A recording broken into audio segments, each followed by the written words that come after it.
Alright, ladies and gentlemen, welcome back to my channel. My name is Monil and I hope you all are good and doing great in your life. So today is Friday and now time is 5:30 p.m.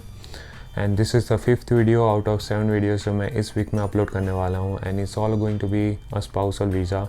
So let me give you a quick overview क्या मैं include करने वाला हूँ इस video में. So what is a spousal visa? Who can apply? How can you apply? The fee structure. What is the validity of the visa?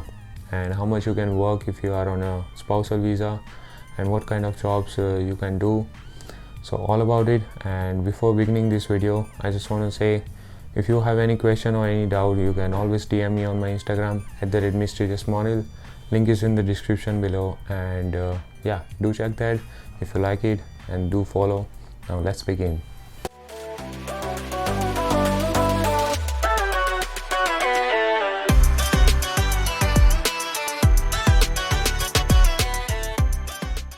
Alright, so first thing first, what is spousal visa? I know सबको पता ही होगा, but जिनको नहीं पता है उनके लिए है.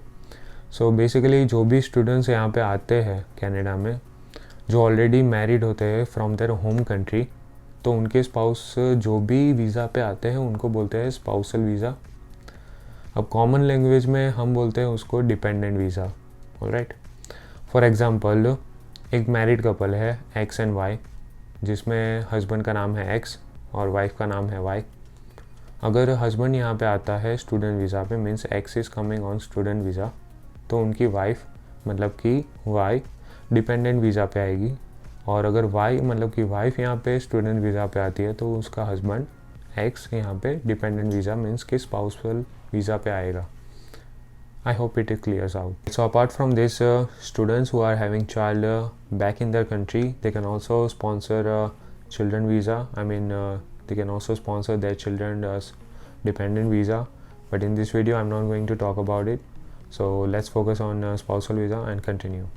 Alright, so now let's talk about the second point, which is how can you apply for spousal visa. So basically there are two methods. First one is online application and second one is paper based application. So it's always advisable कि you go for online application because paperwork application में बहुत सारे complications आ सकते हैं. It can be very tricky और बहुत सारे papers आपको ध्यान से रखने पड़ते हैं. And if you miss any paper in an envelope when you send the application, so it might be a troublemaker for you. So I would always suggest कि online में जाओ because it will a time saving technique and also easy to understand. So now let's move forward and talk about what can be the basic expense if you want to come on spousal visa. तो जो fees है उसके बारे में बात करूँगा. I am not an expert, so अगर कोई फ़ीस बाकी रह जाती है, so you can always consult your agent. I am talking in general. तो first thing first, medical exam. Just like student visa आपको भी मेडिकल एग्ज़ाम देनी पड़ेगी अगर आप स्पाउसल वीज़ा या फिर डिपेंडेंट वीज़ा पे आना चाहते हो. तो उसकी फ़ीस अराउंड 5000 इंडियन रुपीज़ होगी. टैक्स को मिला के अप एंड डाउन हो सकती है, और कैनेडियन डॉलर में बोलूँ तो $85 के अराउंड होगी. Second thing is biometric fees. Biometric की फ़ीस भी सेम स्टूडेंट वीज़ा की जितनी होती है, $85, एंड उसकी वैलिडिटी होती है 10 साल की.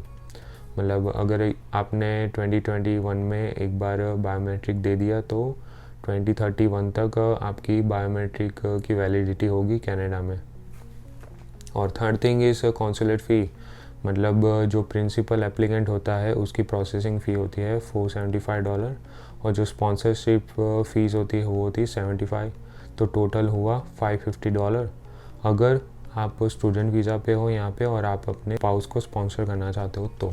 एंड डिपेंडेंट वीज़ा पे जो भी आते हैं हस्बैंड और wife however, they can work full time job 40 hours per week और मोर देन दैट. एंड यहाँ पे बहुत सारी जॉब अपॉर्चुनिटीज़ है.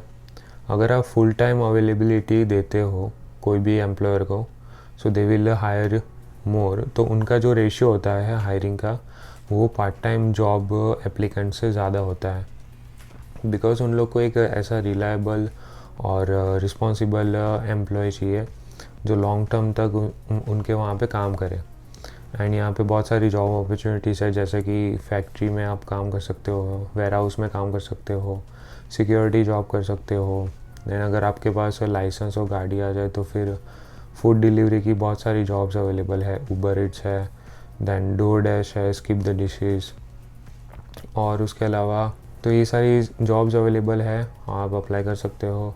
एंड अगर आपके पास पास्ट एक्सपीरियंस है इंडिया में या फिर कोई और कंट्री में, तो आप कोई बड़ी कंपनी में भी आप अप्लाई कर सकते हो।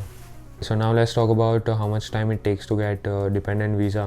तो यूजुअली 4 से 5 महीने लगते हैं जिस दिन से आप एप्लीकेशन करते हो तब से। एंड मेरा फ्रेंड अभी मार्च में आया है 2021 में डिपेंडेंट वीज़ा में, तो उसको भी अराउंड 5 मंथ्स तो लग ही गए थे वीज़ा आने में। नाउ मेन थिंग ये कहना चाहता हूँ, कोई स्टूडेंट्स बहुत गलती करते हैं। जो स्पाउसल वीज़ा की एप्लीकेशंस होती है वो स्टूडेंट के साथ हो सकती है, बट अगर ऐसा आप करोगे तो इमिग्रेशन ऑफिसर को डाउट होगा and they might reject your application, because उनको ऐसा लगेगा कि पूरी फैमिली एक साथ आ रही है, तो आपका इंटेंशन यहाँ पे सेटल होना है, ना कि स्टडी। आप समझ रहे हो? सो ये मेन चीज़ है, थोड़ा लेट करो एप्लीकेशन, बिकॉज उसमें चांसेस होगा ज़्यादा। इतना भी लेट नहीं करना चाहिए, जो सपोज़ आपका 2 साल का स्टडी का ड्यूरेशन है, ठीक है, तो उसमें पहला सेमेस्टर ख़त्म हो जाए उसके बाद एप्लीकेशन आप कर सकते हो। It will be a best time to apply for dependent visa.